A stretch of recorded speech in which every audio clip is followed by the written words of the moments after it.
This is a movie, I will say, every decision that was made was right. Yeah. Every decision.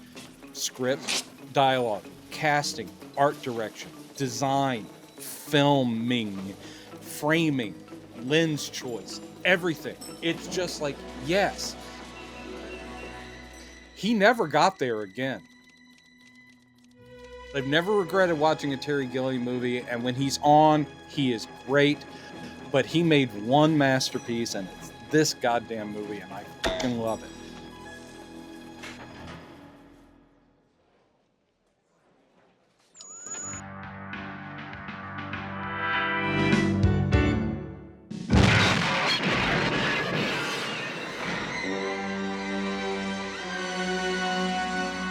You got to be careful with words like masterpiece. Everything is subjective. So if I say one of the greatest films of all time, that's according to Brendan. This has always been like my top 5.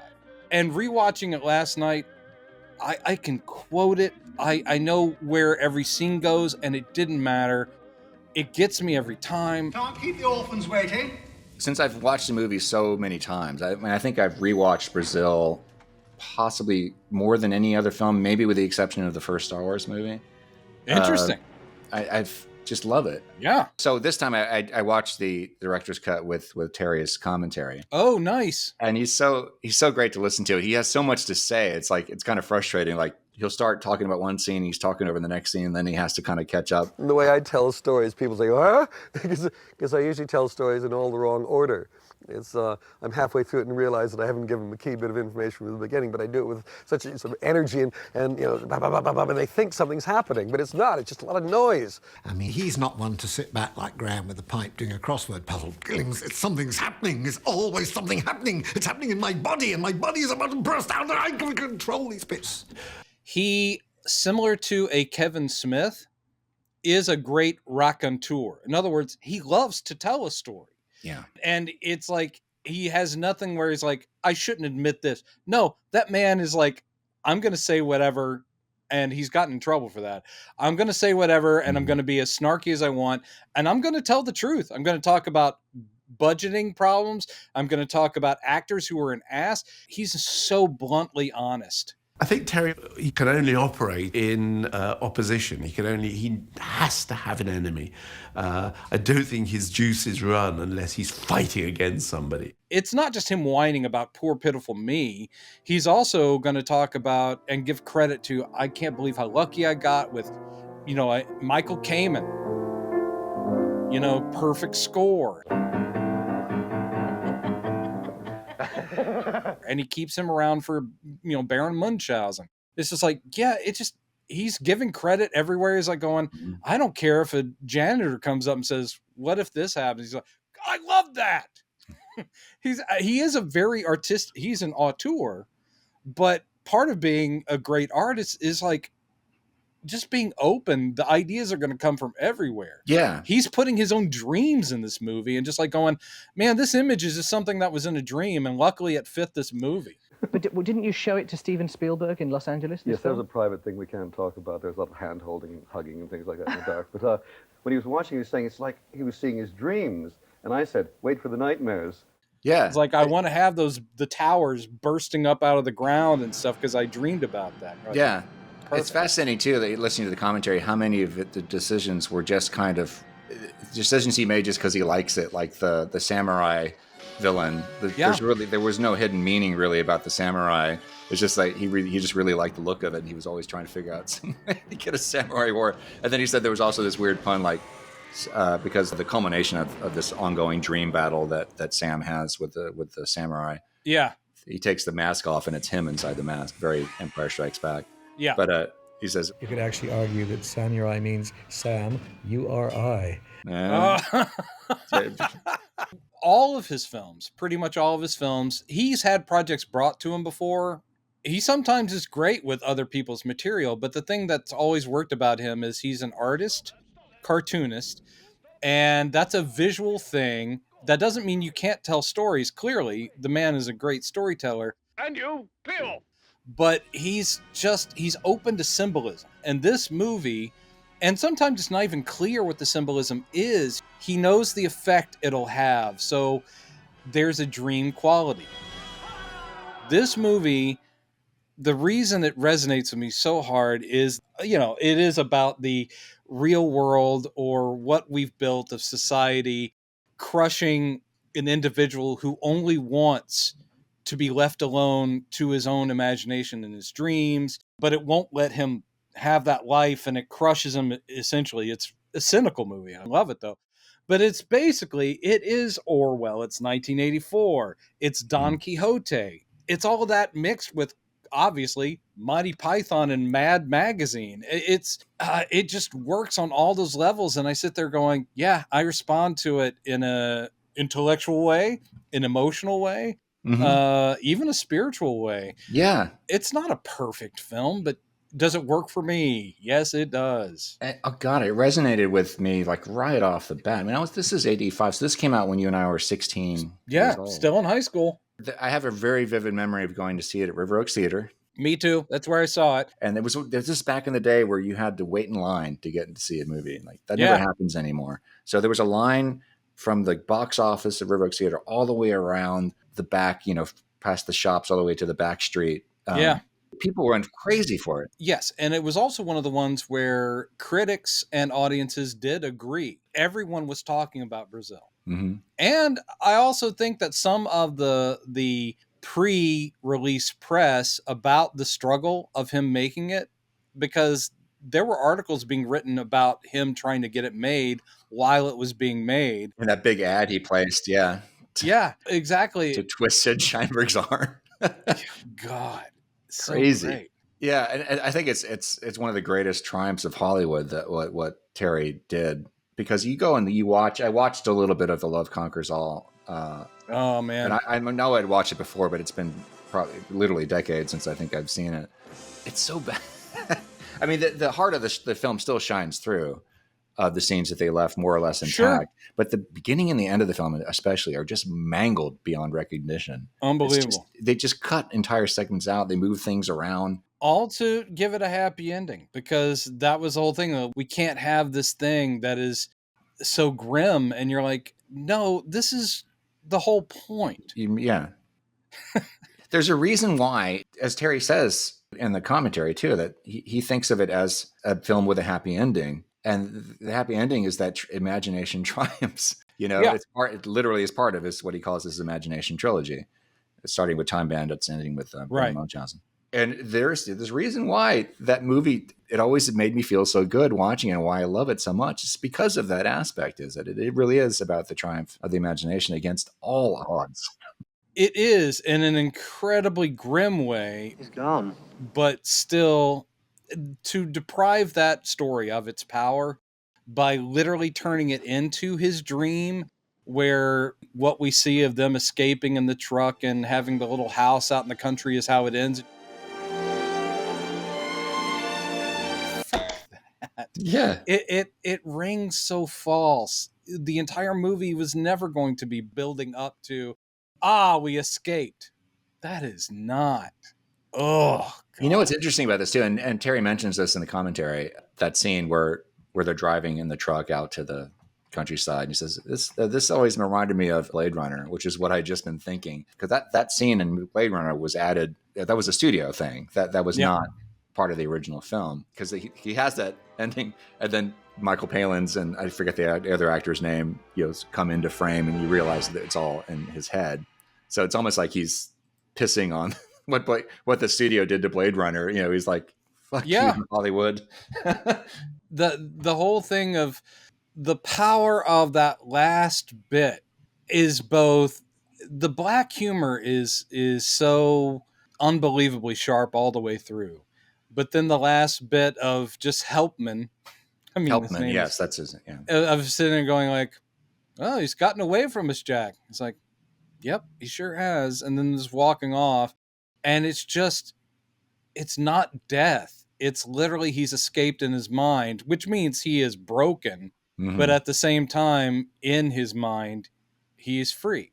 By the way, one of the things I love about the book, Battle for Brazil, every one of the chapter titles is one of the studio pitched alternative titles for the movie. Oh. Yeah. Here are the titles. Are you ready? Yes. This escalator doesn't stop at your station. That was a title? Yep. If osmosis, who are you? What? Can't anyone here play the cymbals? Explanata Fortunata is not my real name. Forces of Darkness. New Yak, and other bestial places. The ball-bearing electro-memory circuit buster. These are all horrible. They're complete nonsense, too. I mean, yeah, I mean, put them together, it sounds like a cut-up poem. Right, that's true. But it's not what I would expect Hollywood executives to come up with for any... Well, actually, some of them, like Skylight City, Forces all these of Darkness, whatever. Forces of Darkness, Someday Soon. Makes me think of that scene in Hudsucker Proxy where the guys, you see the silhouettes of a guy in an office trying to come up with the whiz-banger, the something thingy. The dancing dingus. The belly go round. The swing-a-rino. The wacky circumference. Exactly. Yeah. Because Brazil, they were like going, but they don't go to Brazil. This isn't set in Brazil. And you're like, stupid idiot people. It's this actual classic song from the 30s and 40s, and it's so treacly that it's instantly a transportation device for your mind. And I like the way in the movie, I like the way it sort of spreads like a virus. Like Sam doesn't wake up to it. It's not a thing. And it's not till later, it's just overheard, and then he's humming it when he's driving his little car and all this stuff. And then it becomes the thing that he's sitting there at the end. Just like, it's just there. It becomes a symbol of, escaping to somewhere exotic and free. Yeah. Love it. For entertaining June, way down beneath the amber moon. We interrupt this program to bring you news of a terrorist bombing at the Blue Lagoon Flyer. Again, casting, everything. This is a murderer's row. Everyone's great. Even if they just have little parts. Bob Hoskins' little part, great. Jim Broadbent as the plastic surgeon. Oh, yeah. Snip, like, snip. Just me and my little knife. Snip, snip, slice, slice. Katherine Hellman as his mom. She's amazing in this. She's great, yeah.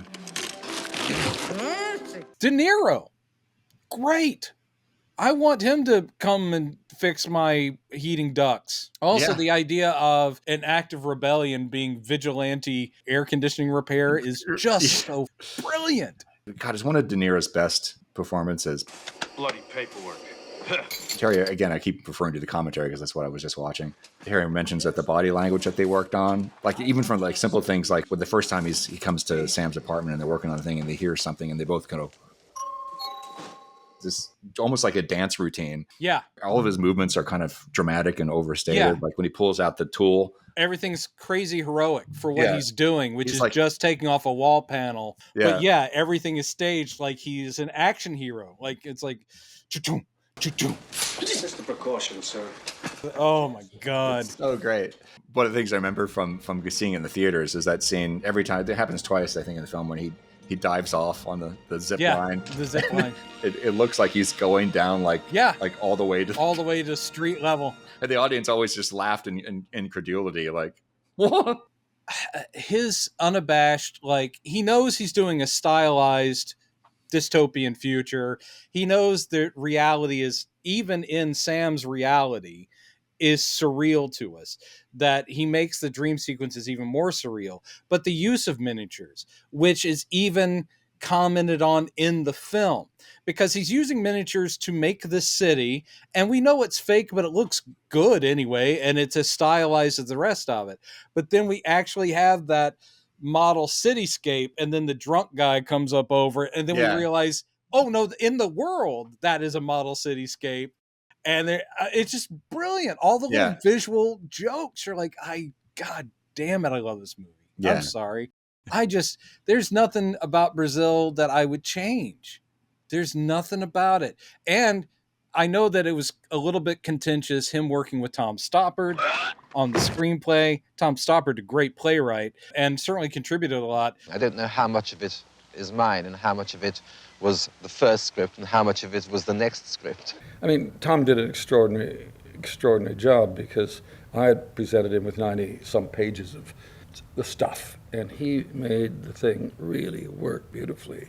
But I think the lion's share is basically Charles McKeown, or however you pronounce his name. Yeah. McEwen, maybe. I can't remember which bits I've written and which bits...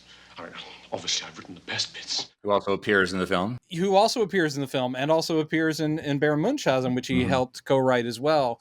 The whole concept of this future, which isn't really that future, but the idea of just the stupid design of things, which is so brilliantly satirical. All their computer screens are these tiny little TV, black and white TV monitors. And for anyone to see anything, they have those big magnifying plastic sheets in front to magnify it. You're like, why not just make the monitors bigger? That's just part of the stupid design, like the phones with having to plug the actual cords into it to receive a call, the switchboard phones.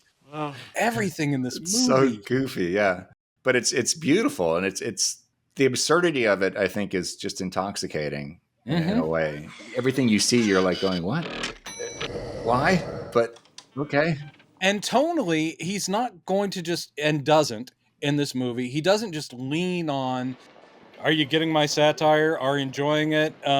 Isn't this kind of like disturbing but also funny? When it needs to have an emotional beat, this is why I think it's his masterpiece, because he's always a good and interesting filmmaker, sometimes married to the wrong material, sometimes the money ran out, just doesn't look great, whatever. But this movie, when he wants to sell an emotional beat, like, what did you do with his body? That scene. When the bombs go off, the terrorist bombings, there's the joke of the privacy screens in the restaurant, like, oh, we just had a terrorist bombing, we're going to put privacy screens. But on the other side, literally, he's walking over bleeding people who are like trying to claw for help. And when he's like, yeah, we escaped, we blew up that police truck, and then you see a police officer on fire, and you see it on his face, like, this has consequences. People are dying. It's not my heroic fantasy where I've got wings and shiny armor and I'm fighting demons. Yeah. It's so good. There are victims everywhere. Like nobody. Yeah. Even Jack Lint. Is that his name? Yeah, Jack Lint. Oh, Michael Palin. He's in a prison too. He's on the verge of insanity himself. Jack.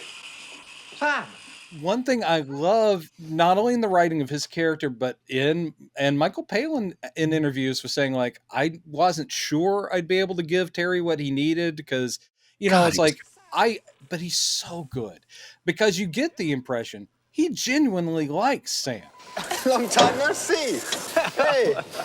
They are friends, even if it's been like 2 years since he's seen him. One of the things Charles and I did was make Jack Lint a nicer person, because Tom, I felt he was just a bit too obviously a bad guy. And I thought, no, he's got to be the nicest guy in the world. And that's why Michael Palin had to come in. But the thing is, he really likes him, but he has this horrible job. And you see that even when he just walks into his office and he has his back to him, you can see that Jack is trying to get over the session he just had. Oh, yeah. He's messed just like, up. And then he turns around and is like, oh, and he just has to snap into place. Oh my God, that performance is amazing. And he's like, oh, good to see you. And you're like, God damn it, how could you live like that? The remarkable thing about the movie, as cartoonish and surreal as it is a pretty accurate depiction of reality. It's weird because people see the film and they say a totalitarian state, and I don't actually think it is. I think it's a bureaucratic state, not unlike the world we live in. People do this every day where they have to put on a brave face, and inside they're torn up. Again, not to get political, but we're living in a political world. The thing about today's political landscape, there's that we have to group up mentality. If these people would just play the game, they'd get a lot more out of life. And they're going to put on that smile, and they're going to go home and hate themselves, probably. Like a Jack Lint, where their party says, this is a standard operating procedure. This is what happens. And you cannot let that mask slip, because then you're out. If you actually did come out and say, I can't stand by with this stuff anymore, no, there aren't heroes like that. And Jack Lint also isn't going to go, I can't do this anymore. I can't. And this is my friend Sam. I can't do it. But he puts on the mask and he sits there going, That's a very good point. Take that mask off. And when he puts his hand over the microphone, he's like, You stupid bastard. the woman who sits there taking dictation of the, I mean, every satirical thing in this is so grim, perfect, and it's funny and makes your heart hurt at the same time. She's just sitting there smiling, she's chewing gum while she's transcribing. People going, no, stop. Can I help you? Yeah. It's so good. Sorry, I just know there's a police car outside. Uh-oh. Chad, if a circular hole appears in your ceiling, run. Nothing to worry about. It's Tuttle downstairs who can worry, eh? Yeah, I'm talking about the absurdity of... We don't make mistakes. The thing that the device, there's no lip on it to actually hold it in place anyway. It's like none of it makes any sense. No, it's just a perfect joke, especially when it's delivered where they go, they don't make mistakes. Bloody typical. They've gone back to metric without telling us. The other aspect was so true to reality, how everybody's trying to, worrying about where blame is going to be placed and trying to pass the buck. I only know you got the wrong man. Information transit, got the wrong man. I got the right man. The wrong man was delivered to me as the right man. I accepted him on good faith as the right man. He's been overcharged for information retrieval procedures, and someone somewhere is trying to make us carry the can. Ian Holm in that part is so pathetic and so great. Bastards! And he's like, oh, I hurt my wrist. Like, I can't even sign that check because I want no responsibility. Yeah. So it's basically like, I'll do that for you. And he's like, you're too good for me, Sam. Yeah. Too good to me, Sam. He's looking at you. Jonathan Pryce, the scene where he goes, the scene with, what did you do with his body? He's being official. Then it's getting uncomfortable. And he's like going, well, I didn't even have to come here. It's very irregular that I would even show up. So just sign right there and you'll get your money. You'll get your refund for the husband that was wrongfully interrogated and killed. It's just like, there's your refund. But where he's just like distracted by the TV, he's trying to turn the conversation anyway. And he just he's like, something funny on the TV. Yeah. She's just looking straight ahead, dead eyed. It's like, God damn it. That scene is so good.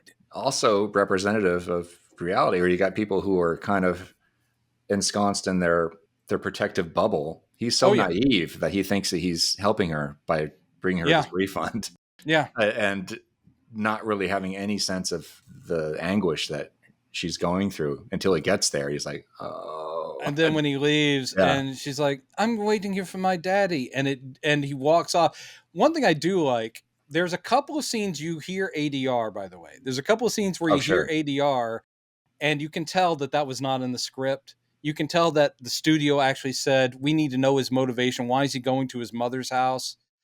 And so you'll hear him. There's no reason Sam Lowry would be talking to himself like going, well, but I could take that promotion. There is one way around it.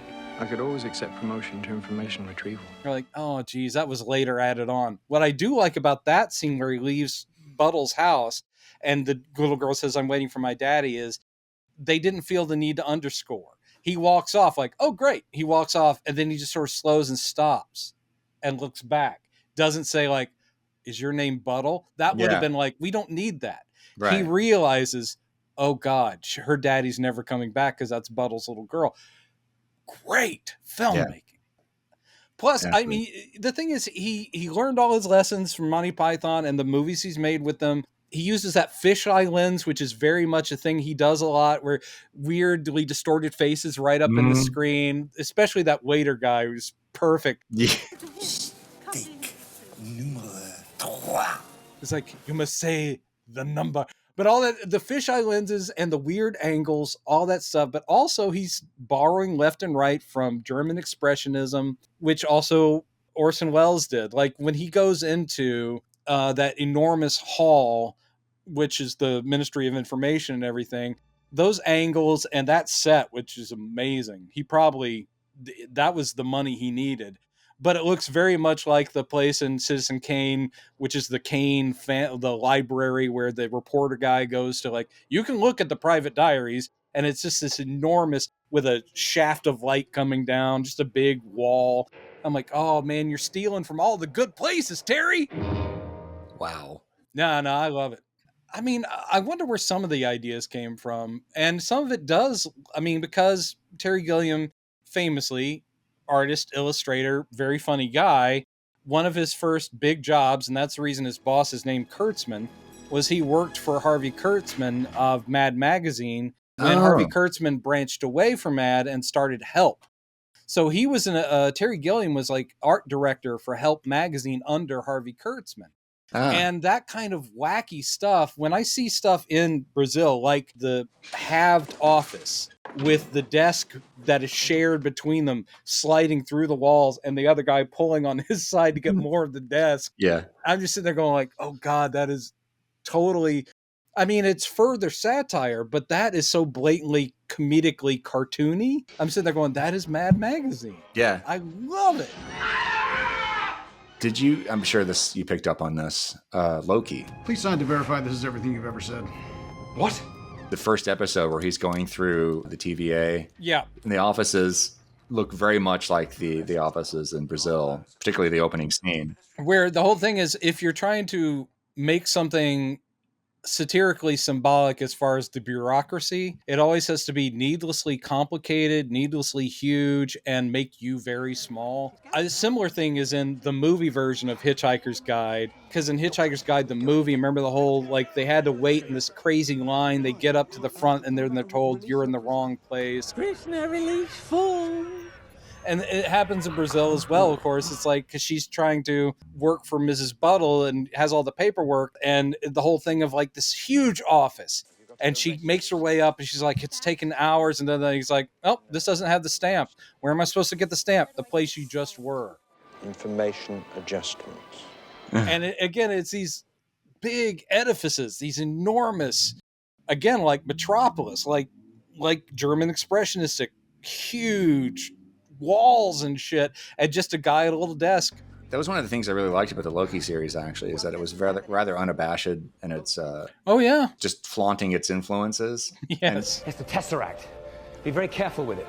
Sun's down. I just love that. Yeah, there's a little bit of Terry Gilliam in there. There's a little bit of Wes Anderson. Well, and still, it's just an office atmosphere. I like it's like going, oh, the paperwork. Oh, this is going to be the whole thing is just like, you're really causing me trouble. And it's like, I love it. That's not real. It is, and unfortunately, so is all the paperwork. Bloody paperwork. There are two things about this film, little things that remind me of other things that I know were probably not intentional. There's one moment in the film, it's one little narrative device of the elevator that Sam stumbles into in the basement with the weird letter buttons. He's like, what the hell is this? And then later that's played off because Helpman gives him that code. Here I am, J.H. And then it was only later he realizes it was a code. A ghost in the machine. And clearly Helpman deliberately does that, gives him the code to his office. And I'm wondering, like... There's still mysteries in that movie where you're like... Yeah. The whole thing with the secret code in the elevator... Oi! Come out of there! What? Was very much like a text adventure to me, where it's a puzzle you have to solve. Yeah. Like you encounter it first, like, what does this mean? And then later in the game, you find the clue that helps you go back to that location and solve the puzzle. That was very much an Infocom text adventure thing, which were big. In 1985, those things were still huge. Initially, it's almost like writing a book. You come up with a plot, and then you start thinking of logic puzzles and things which will advance the plot and at the same time provide intellectual stimulation for the people who are playing it. Tom Stoppard came up with that. Apparently that was his thing.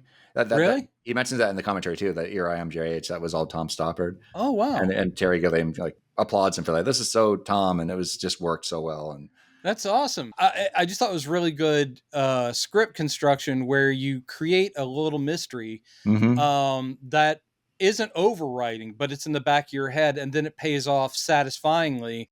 It wasn't just for jibber jabber's sake. Yeah. And it also isn't something where he's expected to be a genius. It's like he just didn't end up in a place that was connected to Helpman that relied on letters until he's in that elevator. And then it is something that where you or I would have like gone, oh, yeah, here I am, JH. The ghost in the machine. The Ghost in the Machine. I fucking love this movie. Yeah, and then the Police album starts playing, and you're like, what?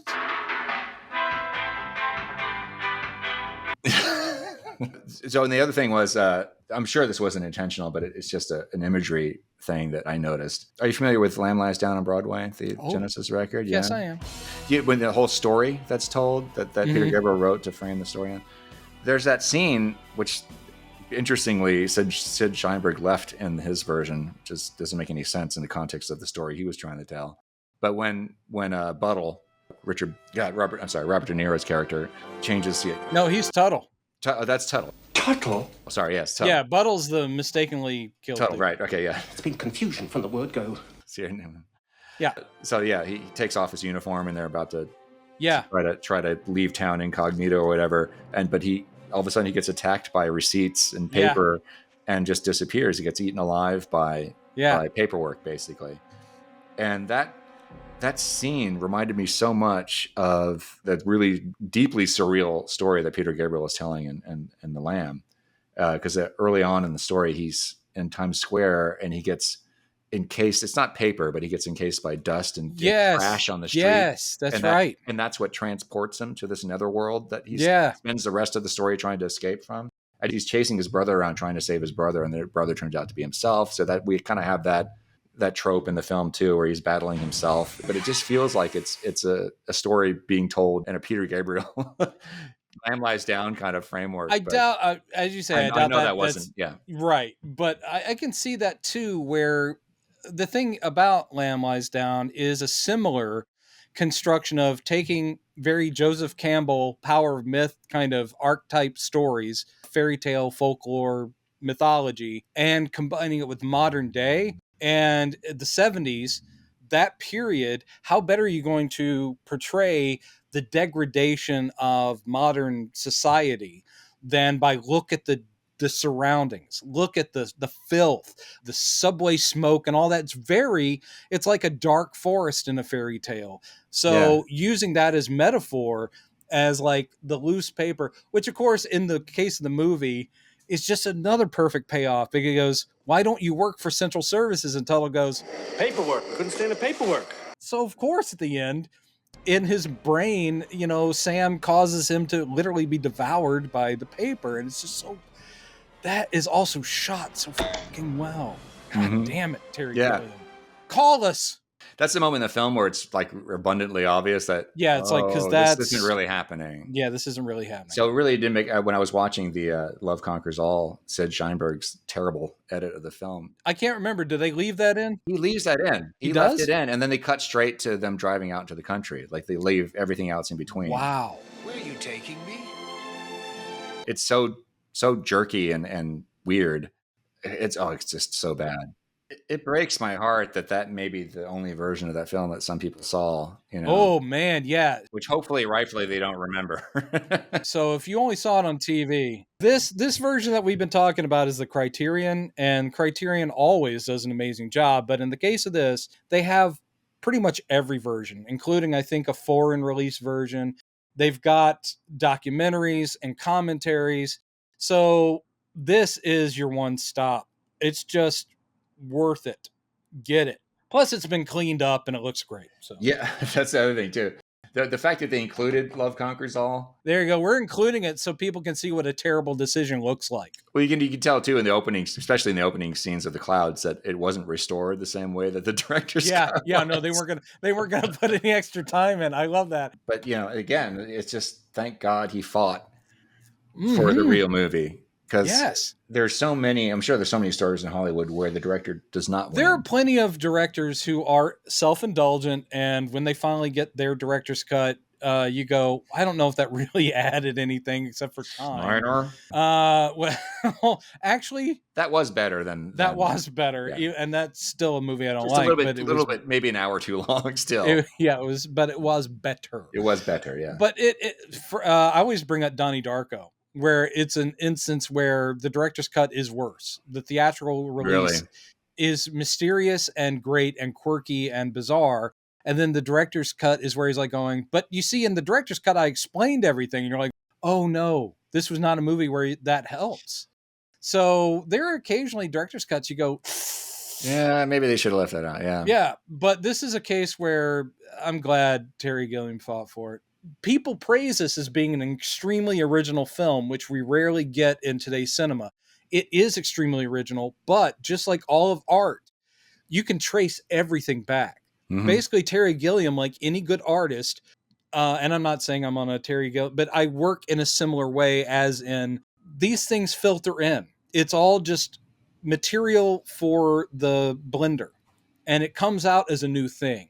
But you look into it, you see the influences, you see everything, you can trace it back, including to wacky stuff he did for Help Magazine and Monty Python. There's so much Python in this. It's just, I mean, it is a funny, grim movie. Yeah. I'm laughing all the way through it and being disturbed. Because I suddenly realized films are about justice, injustice, the rights, the wrongs of the world. They're not just jolly entertainment. And I spent my life trying to combine jolly entertainment with very serious looks at the world we live in.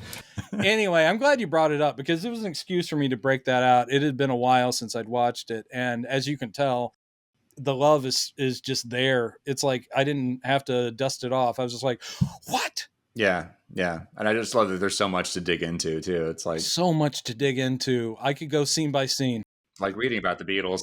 There's like an endless font of information about them. Yeah, so. Which is why this is a thing where documentaries or books about it are worth digging into, because it's not just about, well, he cast these people, he went, he filmed, it was very interesting, people liked it. It's like, no, I want to know every minute of every day. There are directors like Orson Welles and Terry Gilliam that had to work too hard to get things made because their movies were well respected but didn't make money. There should be grants, international grants, where Orson Welles should never have had years where he wasn't making films, just like Terry Gilliam should not have had to spend 20 years trying to get his Don Quixote movie made. And when he makes it, it's not great because he had to compromise every step of the way. Yeah. Finally gets there, and it's too little too late. And that hurts me because I know what a passion project it was. But we should just, the people who are interesting, that are true artists in film, whether or not their movies make money, we should support them so that those films are made, because it keeps the medium alive. Yeah. Cronenberg doesn't make huge amounts of money. Make sure he can always make his movies, because David Lynch is not a blockbuster box office success. Keep giving these people money so that they can make interesting films. Yeah. That's my mission statement. Yeah. And I'm going to start today. What do I got? I got, I have literally right in front of me 4 cents that were sitting right here. 4 cents Here we go. To these directors. This is where I start. The International Fund for Interesting Directors starts with these 4 pennies. Okay. International ID. If it. No, it's IHOP. International House of Pancakes.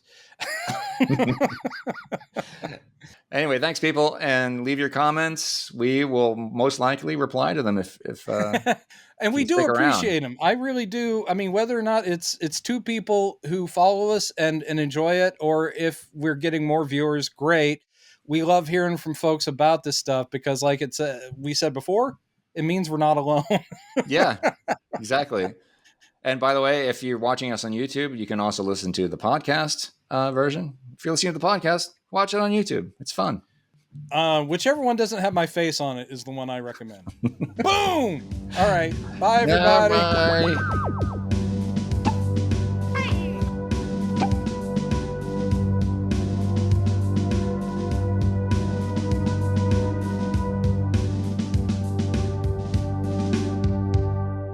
Which one am I today? Am I the crocodile or the banana? Where do I go?